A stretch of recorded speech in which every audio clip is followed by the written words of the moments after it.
Ministers and Member of Parliament, Dr.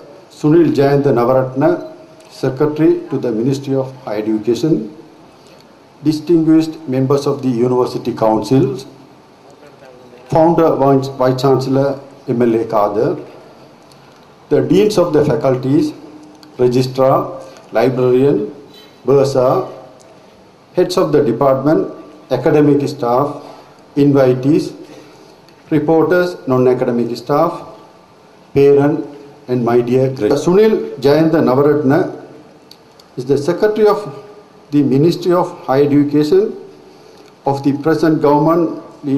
He entered the University of Sri Jayawardenepura in 1973 and obtained a special degree in business administration and later he was awarded a scholarship to read for a PhD in management from Keio University of Japan. He served in assisting the Honorable Minister of Higher Education to redesign the higher education policy to make Sri Lanka as the leading knowledge-based economy. Assalamu alaikum. Vanakkam. Good morning. And Ayubowan. Dear G's from all the religions, Honorable Minister of Higher Education, Sri Lanka, SP Sanayaka, Honorable Minister Ataullah, and all the other Deputy Ministers and MPs representing the national government as well as the provincial government, Your Excellency the Chancellor, Vice Chancellor, Deans and the Head of the Department and Professors, members of the University Senate and the scholars who are here today as future leaders and graduates of this, who are graduating today after 3 to 4 years of hard work and dedication in various fields. I would like to highlight the following facts about the present day global and economic environment really from now on, because we are going to the world of work. Firstly, all of you have obtained at least 3 A passes or at least 3 B passes, etc. from the A-level exam. That means all of you have proved that you are intelligent and clever. Honorable Minister says you are the cream of the cream. After entering the university, you have studied many subjects in various fields and now you are ready to join the world of employment, world of work. Secondly, you should understand the nature of the organization. On the other hand, you are going to be employed by the private sector, those 3 main sectors. Then, based on the geographic location, irrespective of the ownership or geographic location, you are going to work. All of the one thing from you, only one thing from you, I highlighted. They need human capital or human assets for the organizations, not. That means you should be pragmatic, results-oriented, committed, dedicated, innovative, skills and capabilities inculcated to your life and the mindset. Because you are a product and the market is expecting something, that you have done some projects. If you have organized and implemented some events, done some extracurricular activities like sports, student associations, drama, music, festival, etc. at the university, you could have gained these soft skills or human skills. Because these soft skills and human skills are key to make your life successful. You may have technical skills like IT, mathematics, science or engineering. You know those technical skills. You have it. But when you join an organization, more important thing is your human skills or the soft skills. How to listen and understand others.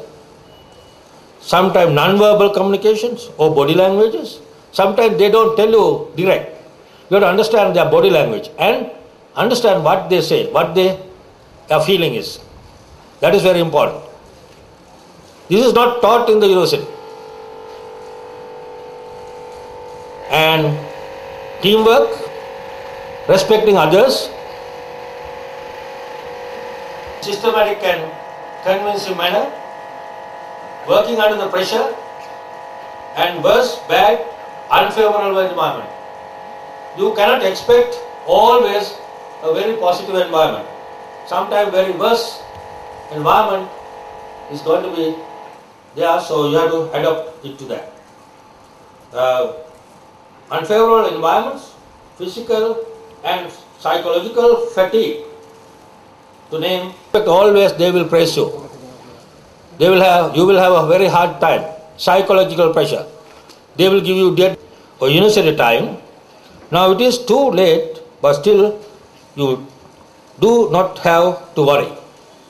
Now this is the challenge you are having from now on. This is a challenge because you are intelligent, you are committed, but you should understand the expectations of the organizations or the world of work, what are they expecting. What I was explaining above is the institutions you may face, a situation you may face after joining an organization. However, prior to that, you should have applied for a job and get selected to the organization. In that case, what is the effective process? Now you should understand what kind of things the organization or the managers of those organizations are expecting from you. Therefore, process should start from submitting an application, CV or biodata. The first communication with the organization is your biodata or CV. So therefore, you should understand not the interview, first the CV, how you produce your identity through CV. To submit an application, you should find opportunities. Opportunities are found through various communications sources and by obtaining information from the prospective organizations. The most important thing, you should do it by, say, Sunday Observer, Sunday Times. Mostly people are getting information and you find job opportunities. And other newspapers and publications where you find employment opportunities weekly.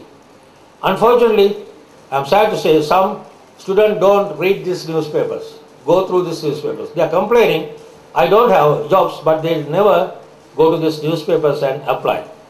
They are waiting the politicians or others to help you to find a job.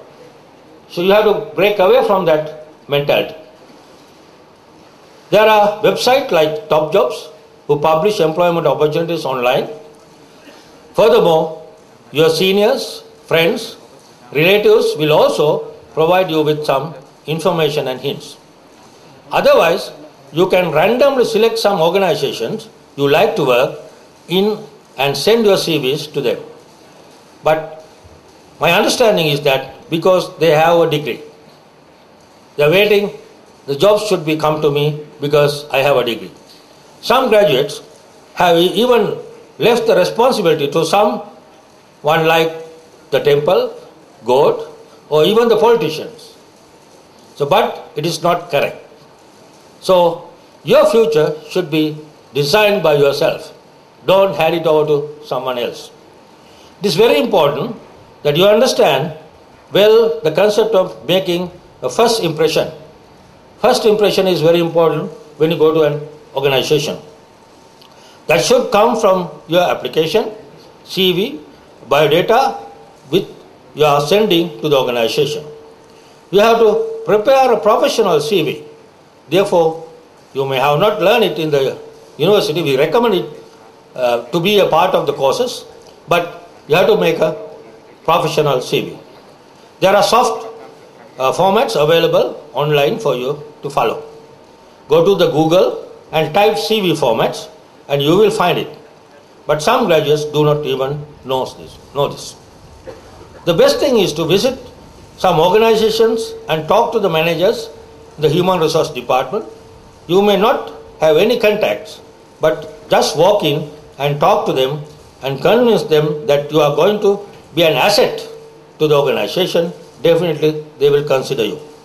Ask them to give you an opportunity to prove yourself and assure them that you will deliver results.